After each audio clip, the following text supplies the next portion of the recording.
I'm Corbett Wall with DV Auction, here with a 3-minute cattle market update for Wednesday, January the 27th, where the market really showed us what it thinks of fundamentals this week, but this time it was in the cattleman's favor because bearish cattle on feed report, because the market sure didn't show any signs of it, even though we did have one this past Friday. But live cattle on Monday opened up down 65 cents for the February contract, but on Tuesday up $1.60 to end the day on Tuesday at 133.02.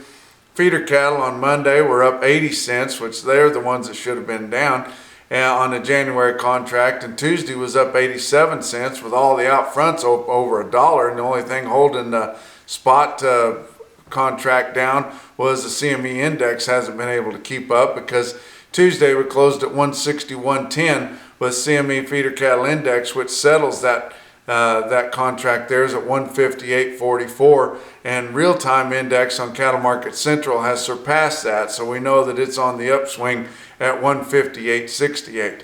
Weighted average live cattle trade last week on a negotiated basis, they had 80,800 head, which is another good movement after last week's 92,800 and a year ago 61,900, which is what we've kind of gotten used to. But market was pretty good, and it was a late trade, 133.72 on the weighted average for live steers. That's up 47 cents. Your Northern Plains dress trade was 207.64, which was down $1.92.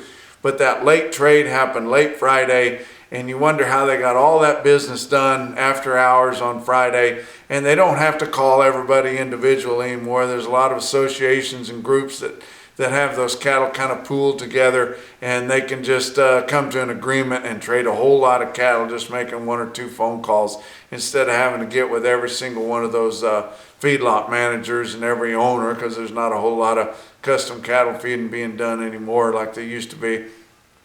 But supposedly at the NCBA meeting this week, the powers that be are going to discuss the volatile trade that we've had on the board and the problems that it's having with trying to hedge your cattle and things like that. But because we've seen so much of that, and it's really not a good insurance policy or something that we use to hedge anymore to protect ourselves, because we just had so much volatility in there.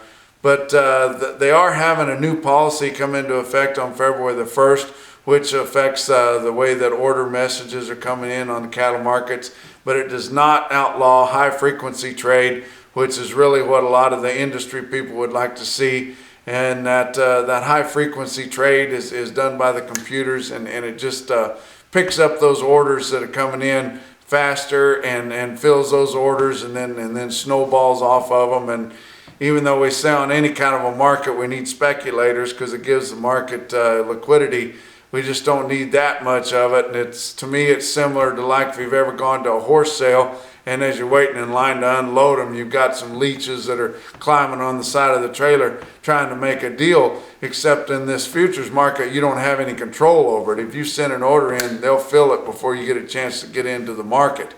But on a small contract like cattle, which the cattle contracts are less than 1% of the volume that goes through the Chicago Mercantile Exchange, we just can't handle that high frequency trade. And it ends up with these huge swings. And in 2015, we had 31 times that the markets hit the daily limit compared to just 9 times in 2014. Look at cash feeder cattle. Oklahoma City and Joplin both had good runs.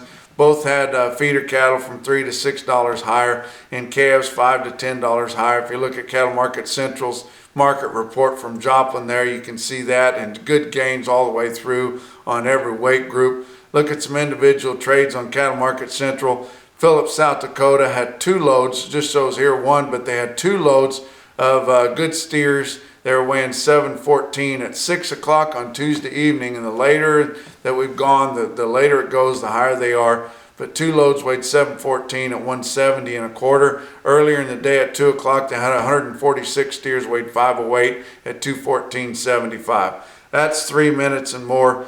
We'll talk to you on Friday.